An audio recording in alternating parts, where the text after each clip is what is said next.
Ladies and gentlemen, welcome back to the Uncensored CMO. Now, every year, thousands of marketers and people in the advertising industry descend upon the south of France to meet up in Cannes over a glass of rosé to celebrate the power of creativity. So I thought it was about time that I caught up with the CEO of Lions himself, Simon Cook, to discuss why creativity matters, how can you make the case for creativity in business, and what to expect this year from Cannes Lion. This is a great episode. You'll learn a lot about Cannes and what to expect. Here it is. Simon Cook, welcome to the show. Thank you very much for having me. Good to have you. So you're looking forward to the end of June. Well, maybe I should ask you, is it something you look forward to, or are we now in the moment where it's all like a big show having to come together? Do you know what? Because we work on it all year, by the time you get to this point, it's you just want to get there. You just want to see it all come together, see the fruit of people's labours, especially the team, and see people, let's be honest, that we sometimes only see once a year at the festival itself. True. Do you have a big after-show party? Do you take the team out afterwards to celebrate? The day after the final award show on the Friday, we have a big party on the Saturday. And then lots of people take themselves off to quiet little corners in Europe and do very little to recover. I can imagine. I was going to say, that's probably what I'll be doing. I'll be just going to somewhere where no one's around. Exactly. I could just be myself, Fantastic. Well, look, I'm dying to get into this year and what we're going to expect to see and all that kind of thing. But for people out there not as familiar as you are with, Cannes Lions, tell us the origin story of how it came about and some things that people might not know about festival. Yeah, sure. Well, it was inspired by the film festival. It was put together to really celebrate TV and cinema advertising. It didn't take place in Cannes, actually, for the first few years. The lion itself the trophy was inspired by the Lion of St. Mark, which sits in St. Mark's Square. And the festival took place in Venice for many years before coming to Cannes. I think it was in Monaco for a bit of back and forth before it found its home at Cannes Lions, and was an awards for many, many years, celebrating the best in creativity from around the world. And it was only really from the sort of 90s onwards that we started to build everything else around it. And now it's this global destination for everyone in the business of creativity. It is, isn't it? Yeah. Is it the biggest festival of creativity in the world? I'm assuming it is, but... To my knowledge, yes. From our side, it's many, many thousands of delegates, but increasingly many different parties as well. You and I will remember when it was just the agency folk that were coming, but now we have the brands, the media companies, technologists, creators, which we can get into, but it's a complete convergence. Well, you make a good point, you see, because I very early for me to bring this up, but I did actually win a couple of lions back in the day. Congrats. So, I'll mention that early. Where do you keep your lions, John? Well, this is a question I've got for you because going back to the agency and client thing, I didn't get an invite. So I got the phone call from the agency who were having the party going, "We've won." And I'm like, good for you. You didn't get your moment. Where was my invite? Sort of thing. So how do you retrospectively get a hold of a line? Is that something you can do? If you are credited on a piece of work, then you can get your hands on a lion. There we go. Right, good. I'm sorting it out. But talking of the scale, though, how many lions have been handed out over the years, and how many categories are there? Give us a sense of the scale of your operation. Well, it's really interesting. You were talking about the origin story. Obviously, the first original lion was film, TV and cinema advertising. Today, there are 30 different lions, recognizing the full breadth of disciplines. More recently, we've introduced lions for commerce and business transformation. But it was just a single lion for about 50 years. Wow. And then when we introduced the second lion, which was print and poster at the time, there was uproar.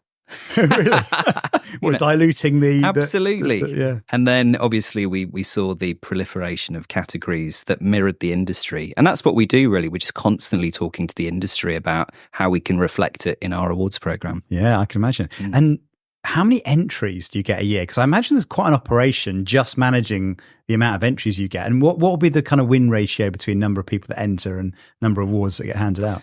So we have 30 juries that can be judging up to 30,000 pieces of work in any given year. And in terms of the conversion rate, it's very consistent actually year on year. So roughly 10% of all of the entries that get entered will win a shortlist. 3% will win a lion. And then it's something like 0.01% will win a Grand Prix. So it's very hard to win. So anyone that has won one, congratulations. Yes, well done. Good. All right, so I'll keep on mentioning my 2 that I've won. Otherwise, I tell everyone, enter 212, 100% ratio. Yeah, that's very impressive. There we go. Talking about CMOs, I wanted to ask you about Creative Marketer of the Year and whether you notice any trends in the kinds of businesses that win, what happens to the marketers after they win, because it must be quite a prestigious thing. I imagine there's lots of CMOs out there getting, well, not lots, obviously a few that have won, kind of getting promoted off the back of it and riding off into the sunset. But what's been the impact of that? Well, it's really interesting. Off the back of AB InBev, who won Creative Marketer of the Year 2 years in a row, the first time that's ever happened. It was amazing, actually, how many global CMOs got in touch to say, how do I win this? What's the deal? Because I think a lot of them recognize that there is a correlation between being a recipient of that award and things like your share price, for obvious reasons. But it's interesting because before AB InBev, you would see the number of Lion wins increase over time to match what they're doing when it comes to their creativity, reach a peak, receive that award. And then in a lot of cases, actually, you'd see the performance of Lions drop off a bit of a cliff, which says a lot about the tenure of a CMO, actually. Yeah. Because as we know, in order to galvanize the team and get them behind an effort like that, it takes the vision of someone who is really backing creativity in a big way. Yeah. Well, it's a lovely proof point because I think something that people don't recognize about CMOs is how much pressure they're under to demonstrate that what they're doing is making a difference. And if you can go back to your organization and celebrate, Creative Leader of the Year or whatever, that has a huge impact, doesn't it? Because it's another evidence point that what you're doing is working. Yeah, and it helps you start to build a culture of creativity as well, especially if you've got the ear of the CEO and the C-suite and they fully buy into the idea of backing your marketing efforts. So it's a great proof point for that, for continued success. And that's what we saw with AB InBev, actually. They were the first company to sustain that performance. That's very, very interesting. Yeah. Now, I wanted to come and talk about State of the Nation, because you've done a bit of research recently that reflects probably how challenging the environment is at the moment if you're a marketer. And there was also a Gartner report that came out recently looking at the spend as a percentage of revenue for most companies. It's down to the lowest level, marketing investment down to the lowest level since the pandemic, almost at pandemic levels. So we're seeing budgets being squeezed, CMOs under a lot of pressure to do more with less. We're very much in an era of kind of, efficiency and that kind of thing. But I'd love to hear a bit more about what your research showed, because it paints a bit of a mixed picture, both in terms of the challenges and the opportunities. Yeah, I think there were two really interesting data points for me. And this is a survey that we run globally. It goes to thousands of marketers around the world and leaders in our industry. And what it told us was that those CMOs, especially representing brands that intended to grow that year, because that's always the win, they intended also to increase their marketing budgets and put more money behind creativity. Now, in a separate part of the survey, we also asked them, what's keeping you awake at night? What are your top 10 challenges? And within the top 3, I think it was, one of the things they identified was being able to make the case for creativity and get the buy-in that they need for investment from their boards, from the C-suite. So the appetite is there, but they're finding it increasingly difficult to get that buy-in and investment. And really, that's shaping a lot of our product now at Cannes Lions. We introduced the Creative Impact Track last year with a focus on providing CMOs and marketers and agencies with the data, insights, let's face it, the ammunition that they need to be able to do exactly that. Yeah. I think you're absolutely in the right place here because, most CMOs believe in creativity. We certainly hope so. It's their job to. But it really is winning over the business and getting permission to do the kind of work that you want to do, and also the budget to go and do it. So I think the more we can do to demonstrate the impact of creativity on business, I think the better. So I think that's absolutely the right thing to do. Some other interesting things that came out in your survey, which the one that struck me actually, I'm sorry to bring up a negative here, but I think it's quite interesting, was 45% of agencies describe their relationship with their client as difficult. Which that was a bit impactful, in terms of the tension. Now, of course, it's famous, isn't it, in terms of the tension. Good tension, exactly. I know, but 45% to say they felt their relationship was difficult, I think is a tough place to be, and certainly an opportunity to foster creativity by building that relationship between client and agency. Yeah, really interesting stat. Like there's the healthy friction that exists that we encourage. But then I think it also speaks to a lack of trust in some relationships. And as we know, that's so important to the success of the work in the relationship. And actually, some of the most popular sessions that we run at the festival are those conversations between Chief Creative Officer and CMO, where they actually talk about what they put in place in order to build that culture of trust to get to better work. Yeah, that's so true. The other thing I've noticed is I think the really successful business, I mean, maybe AB InBev is probably a good example, but the really successful businesses are ones where that relationship's been built over a long time. And so that trust is just intrinsically there in relationship. I mean, so often when you see a high turnover agency, high turnover CMO, that's where you get the friction, lack of trust. But it's like a relationship, it takes years to really build that trust. We actually did some analysis years ago on the win rate of client and agency relationships over time. And what we found is that after a couple of years, there was a little dip. But then if they persisted, the performance would come back. And actually, agencies and clients that have worked together for 10 or more years typically experience twice the average win rate when it comes to Lions. That's a brilliant data point. I'm convinced you're right. I hadn't spotted the dip actually, but now I think about it, you've got that honeymoon period, haven't you? Where you've got the excitement that the pitch has been won. We've got this idea, we're going for it. Got the same team together. Maybe a little bit of complacency. Yeah, complacency slips in. And then often you've got, average tenure of CMO is probably around 3 years or something. You've probably got personnel changes, certainly at different levels on both sides. And then you need to kind of reset and go again. But yeah, 10 years makes sense. I mean, all the best examples I see are that kind of length of time. And then you also get to know what works and you learn, don't you? And then you get to kind of build on that over time. And actually the agency client relationships that fit that profile, when we talked to them and actually got to explain the different chapters and stages of their relationship, there was a consistency. So that was interesting to see as well. Typical challenges, but then comeback moments. Very interesting. So that was a universal experience. You mean as in consistency of experience of the dip? Exactly. Something that you saw across the board. Yeah. How interesting. So are you seeing anyone recognize that and address that, or is that almost a natural part of a relationship where you get the excitement, the buzz, you get the dip, you figure that out and you go through it and you come out the other side? I think it's human nature to some extent. But I think the key point is consistency and persistence. You've got to want to put in the work and build that trust in order to get to the better result. Yeah, that's true. I mean, something I certainly learned if I go back to the 2 Cannes Lions I won, so it's mentioned that twice already.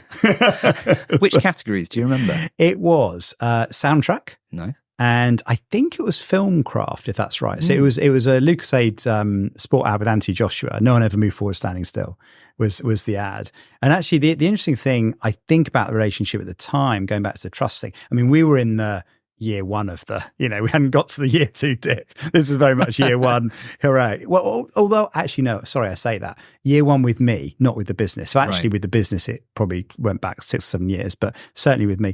But what was interesting about that example was we were in a bit of a moment of crisis. So we had to figure out, we were relaunching the brand. We had 3 years, I think, of decline. We were trying to get the brand back into growth. And so we had to bunker down and really understand how the brand worked.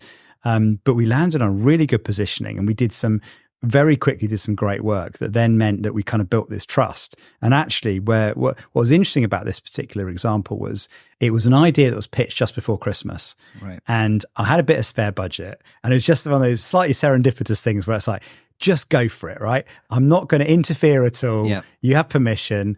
That's when we're going to try and do it and just go for it. And actually weirdly giving complete freedom to the creative team to just do exactly what they pitched led to some fantastic work, and it was incredibly successal. Well, that's an interesting learning in and of itself, isn't it? Yeah. Just letting them do their thing, having that trust and freedom to experiment as well. No, it was. And I think the interesting thing about it as well is because we were so aligned on the purpose of the brand, because we'd identified this idea of made to move, that as people, we're all designed to move, and Lucozade Sport is there to help. We were very, very clear on our position. We were very clear on our mission to get people moving. And we were working with influencers, in this case, Anthony Joshua, because he was about to do one of his biggest ever fights. And we were like, how do we inspire people to move more and be like him? Not obviously to win a heavyweight boxing championship. Obviously, that was an extreme thing. But because we had such a clear idea of what we were trying to do, it just meant when a good idea came up, we knew what it looked like. And we're like, and we could just back it. And we see that so often, that upfront investment in getting the fundamentals right, that eventually end up having a bigger payoff. And that's something we don't see enough of these days. Yeah, no, it's true. Very true. Let's talk about the work because one thing that tickled me and made me very happy was to see humour very much back. And actually, I say back in the categories this year, but actually last year, I think we saw a bit of a return to humour in some of the wins as well, didn't we? There's certainly evidence that... it was, I think after years of experiencing some of the winners, which were very sober, very serious, sometimes purpose-led. Yeah, we saw some levity come back to the work last year. And, we've talked before about how that's quite cyclical, depending on what's happening with the macros.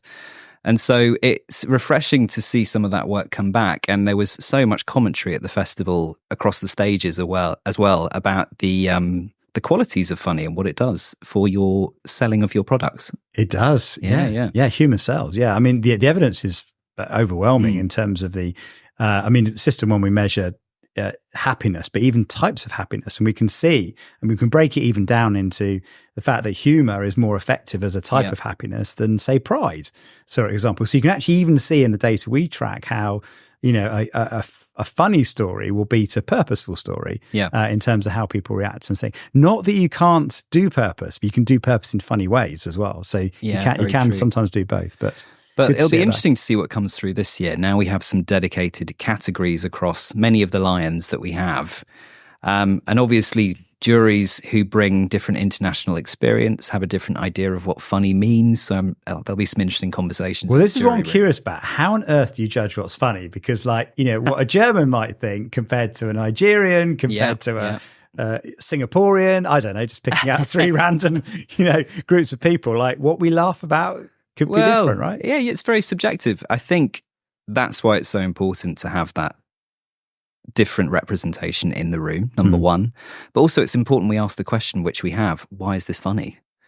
Because as you said, funny to someone in one part of the world is not going to be funny to someone else. Yeah. No, we've seen that System 1 actually. We did a test for, I think it was Pizza Hut. Yeah. And it was a 5-star in America, it was 3-star in the UK, and it was 1-star in France. And it was a very, very funny, I thought it was hilarious. It was very funny. But that kind of slapstick humour was kind of seen as childish in France, was half the audience found it funny in the UK and everyone was bawling with laughter in the US. So yeah, definitely some evidence for that.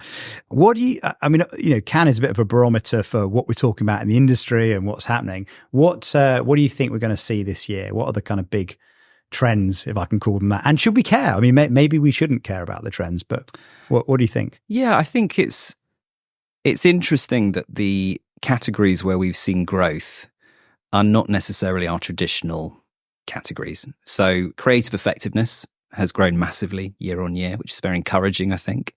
But then also things like creative business transformation, commerce, creative data.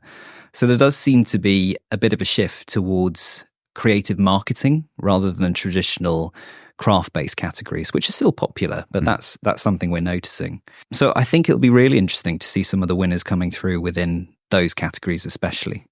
Yeah. Now, I must ask you, because, every year there is a topic you can't avoid. Last year, you couldn't avoid talking about AI. Yes. Are we going to see an AI category, do you think?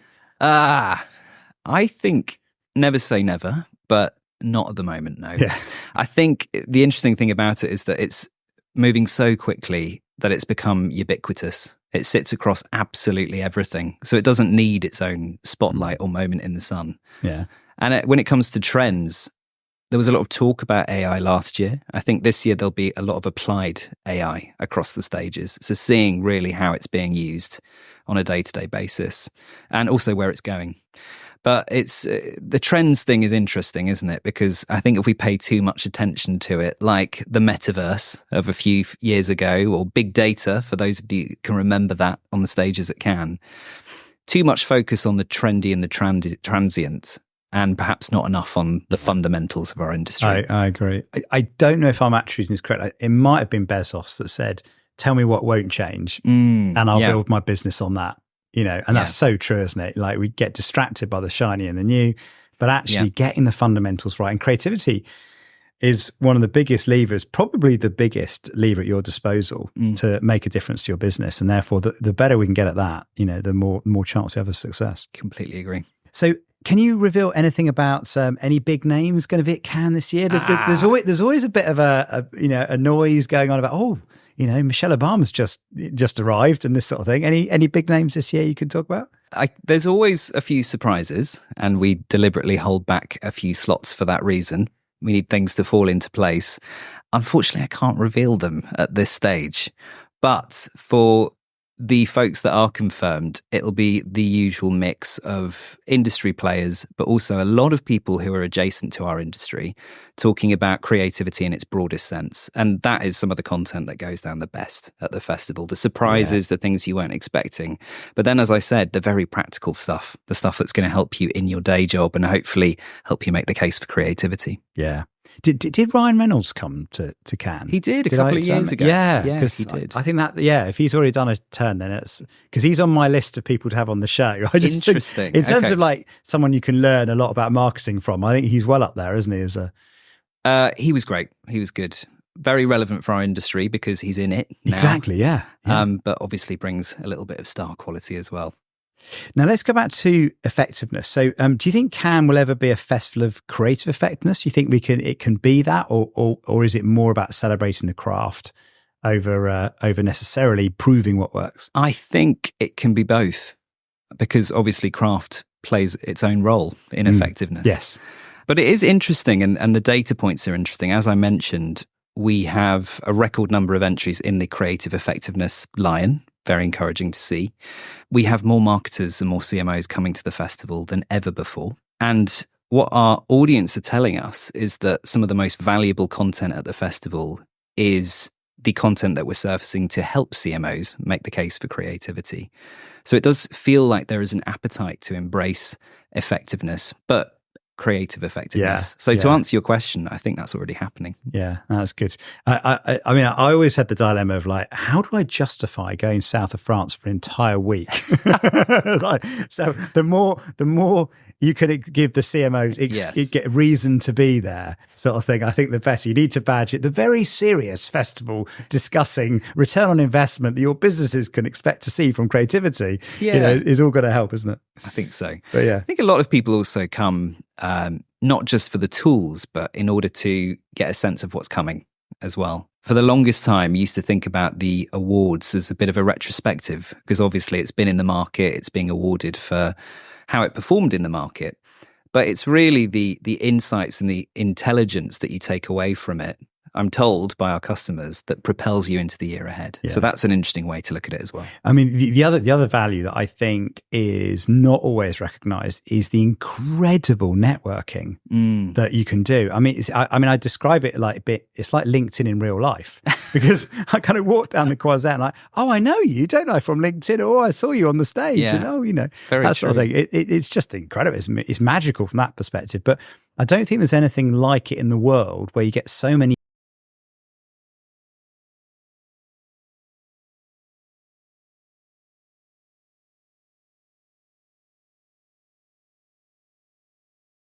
guests in one go, in one place, which is amazing. So that, I think, is a benefit that not everyone, I think, factors in when they're thinking about going. I think that convergence of so many parties, combined with the fact that people's guard is down, I think people are much more accessible. They're willing to have those serendipitous conversations, is another factor that facilitates that networking. So I totally agree. It does. Now, there's one new category this year, which I thought was very interesting, is we got a creator category, haven't we? It's not a category. So it's a 3-day experience within the festival itself, built around the creator economy. So it was very interesting. The last couple of years, we noticed that creative content makers, creators, were coming to the festival. We weren't quite sure why. And so after speaking to them and finding out why they had decided to abandon VidCon, which happens practically the same time, to come to Cannes, I think someone summed it up really well by saying, we go to VidCon to see our fans, we come to Cannes Lions to see the brands. So I think because there is so much opportunity there, we've decided to build a 3-day delegate experience around it. And that's not just for the creators, it's also for the brands, the platforms, the creative agencies who all want to learn from each other to figure out how they're going to succeed in this quite exciting new part of our industry. Well, it kind of goes back to my previous point about the role of Cannes as a business-to-business event, really, which is incredible. I mean, it's why there's so many tech businesses there. Because I wonder, like, why are all these tech businesses turning up en masse and then realising all the advertisers that fund what they do are here in one place? So it kind of makes sense when you break it down like that. Yeah, so I mean, it's an interesting thing. It's not something we were planning. But as with a lot of things which take place at the festival, it's in response to what we're seeing as part of that live LinkedIn, as you describe it. Yeah, completely. Now, I wanted to pitch you something because, so if there's one thing that I get asked a lot, and in fact, interesting, in my career, I've spent more of my career with no budget than I have with a budget, right? Yep. So I've had to sort of, in fact, also, if I was to write down my 5 most creative moments, I mean, a while ago I did a podcast with Kevin Chesters about creativity. Yeah. And in preparation for it, I thought, I'm going to write down my 5 most creative things I've ever done, right, in my life. What was interesting is 4 of them had no budget attached to them, because when you've got nothing, you really have to get creative in terms of how you solve the problem. And a lot of people that kind of write in about, I say write in, it's like writing letters. It's like Blue Peter. I've got a letter here from young Johnny. He would like to ask the following. Anyway, but when people message me about the show, probably the most common request is, can you spend more time talking to brands that have done a lot on a little? Because most people out there don't have the big budgets to employ the best agencies and spend as much money. I would love to see, and I don't know what you call this, but a zero budget line. Zero budget. A zero no budget. Well, maybe some budget, but it needs to be like almost no budgets. So like anyone that had just a production budget, or they didn't have any media, because I reckon there's something about creativity. I mean, I know Mike Cesario is one of the people that are going to be this year, isn't it? Yeah. If I haven't broken any news, nope. have I? Okay, good. That's public. All right, just checking. But I mean, what Mike Cesario and the team at Liquid Death have done on limited budget is just incredible. And their idea that they need to think like an entertainment company, a bit like, we employ people that write hit comedy for Netflix rather than, because that's the bar. Our bar is, if we can entertain people, they'll want to share our content for free and we'll build a following. I'd love to see a zero budget line. What do you think? Yeah, I think it's really interesting. We have some categories across the line which are geared towards low budget. And some of that work is fascinating because actually,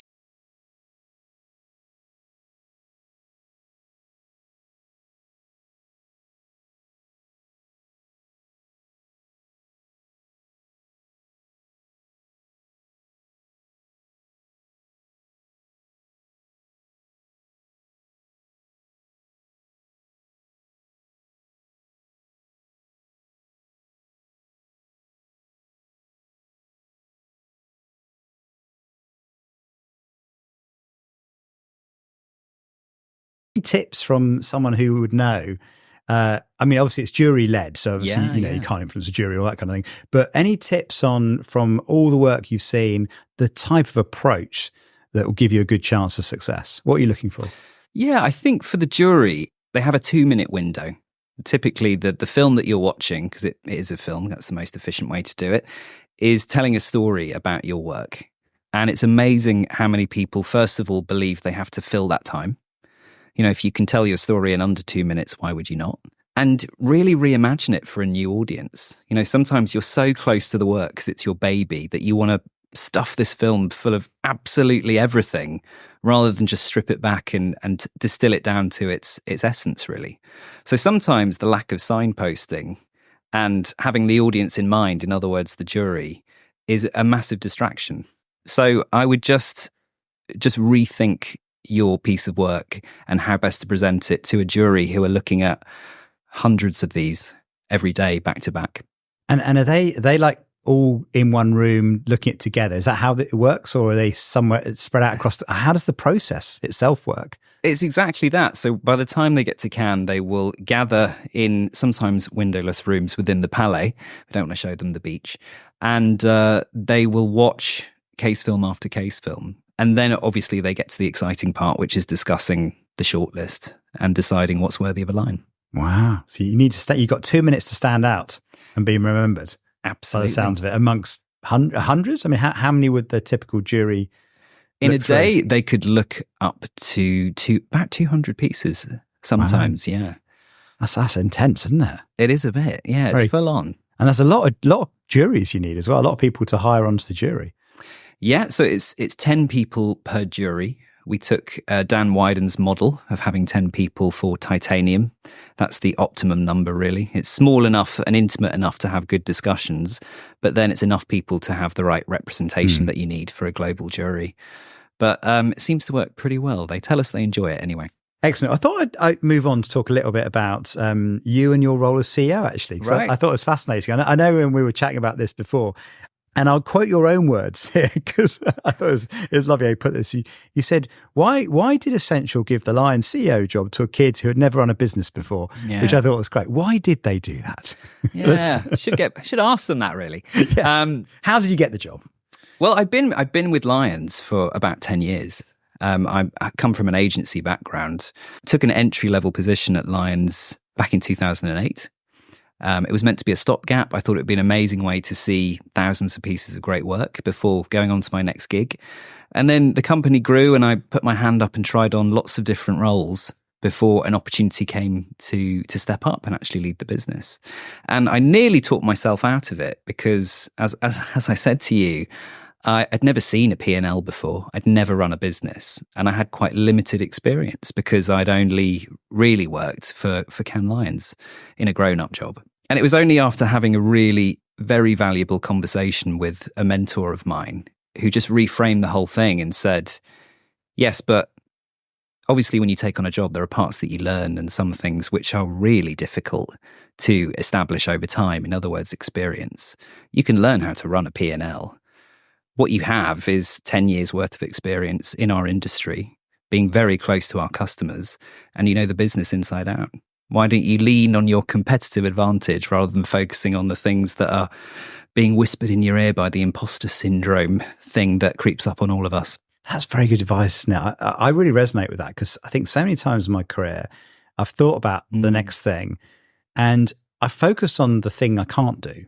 Like I've just been very aware, wow, I haven't got the experience. Someone else would be better at that, or I admire somebody's ability to hold a room or something, or to navigate a difficult decision, or inspire the team. And it's human nature, isn't it, to kind of dwell on the things that we can't do. But I love the reframing of use what you're brilliant at. Yeah, and see everything you don't know as an opportunity to learn. And if you're someone who likes learning, and a lot of people are, then what a great thing to be able to try on. So you got the job. I did. What's been the biggest challenge you faced in this job? Because it's a pretty big job. Many, but I would say quite soon after I took on the role, a global pandemic kicked in. And at the time, we were very heavily geared towards events. We do many things throughout the year now in consultancy, and we have a digital subscription platform. But to have the majority of your revenue wiped out in a single moment was really challenging, for all of us. But it was definitely a great way to have a fast track MBA of sorts in how to lead a business through something as challenging as that. And to your point around constraint, not because of budget necessarily, but because of the situation, we had to experiment and try so many different new things and actually accelerate our strategy to move beyond the festival in many ways. Yeah. So it was a very valuable experience, very challenging, but I learned a lot. Yeah, looking back now, you probably learned a huge amount, didn't you, in that time? That's, well, what a baptism of fire. It certainly was. In terms of the event itself, where are numbers like compared to pre-pandemic? Has it got back to where it was before? Is it behind? Is it ahead?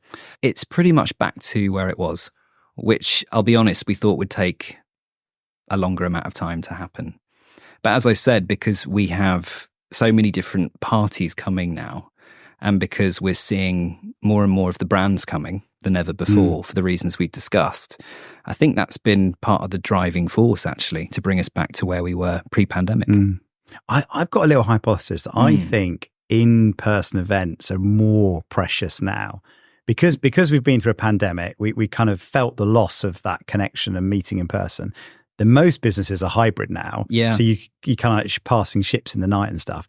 I think we're rediscovering the importance of being together, actually, aren't we? And the amount of, trust you can build, relationships you can build, business that can get done in person. And if anything, I think there's more of a role for in-person events than there ever was. I totally agree. And the efficiency angle, I think, is really important because of the amount of business that you're able to do in a very short space of time. I mean, people have said to me that it's interesting that they sometimes will bump into people at the festival every year that they only see at the festival, even though they work down the road in Soho. We had to go to the south we all of have France those people, don't we? to bump into my next door neighbour Exactly. type thing. Yeah, I can imagine that's true, actually. Yeah. Now, if I was sat there thinking about applying for the job, I'd say the number one reason I wouldn't, right, is you must, on behalf of the whole organisation, get a lot of criticism because Cannes is one of those things that everyone's got, including myself. Yeah, you got Ritson printing articles in marketing, big pages of nothing. Must be quite hard to sort of carry all the opinions, criticism, critique every year. Not everyone's going to be happy, are they, in terms of the winners and the trends and that kind of thing. So how do you cope with all that? I think you've got to take heart from the fact that people care about it. And that may be because they feel very strongly about something that you're doing and they don't agree with. But thankfully, we have a lot of loyal fans as well. But we make a huge point of speaking a lot to our customers, and not just the ones in London or the US, but around the world. It's really the global industry that helps us inform the product and evolve it year on year. But I think the best piece of advice I've ever had about running Cannes Lions is you will never please everyone all the time. Yeah. So you've just got to make the best, most informed, customer-led decisions you can and accept that not everyone's going to be happy about it. Thankfully, a lot of the time, they are, and that's the main thing. Good. You have to be at peace with that. It's interesting, actually. I've noticed even in my little corner of the world, having a podcast, is the more you get noticed, the more praise you get, which is lovely, and I enjoy it. But you also get more critique, and you get more people that are trying to have a pop at you. Sort of thing. That's true. And unfortunately, it's that bit. Even if it's the 5% that sticks in your head, you forget about all the praise, and it's just all the negative things. But anyway, does it bother you, John? It probably does, but I mean, it probably shouldn't. But it's just one of those things, isn't it?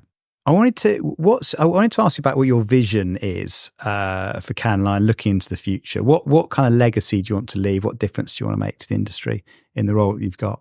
If I take it up a level, if I talk about Lions, because Cannes Lions is something that we do, obviously once a year, and it's very important to our industry. We care a lot about it. But also under that banner of Lions now, we have Contagious, which is a recent acquisition, and Walk, which is the leading authority in effectiveness. And I think combined, what we're really trying to do is what I said. It's empowering those marketers to be able to make the case for creative marketing that matters. And increasingly that is through the festival, but it's throughout the year through the advice that we give people, the intelligence and data that we provide that allow them to continue to lobby for that investment, because it is an ongoing battle. And I think the more that we can do that through various routes, not just at the festival, but throughout the year, the better, really. Yeah, makes a lot of sense. Amen to that. And maybe if I flip the biggest challenge question on its head and do the other one, so if you look back over your tenure as CEO, what are you most proud of doing? Do you know what? Every festival culminates in a big celebration for the team. Because they work on it throughout the year, it is such a brilliant feeling when you've delivered one and you can see your product come to life and how much people enjoy it. So that's always a proud moment every year.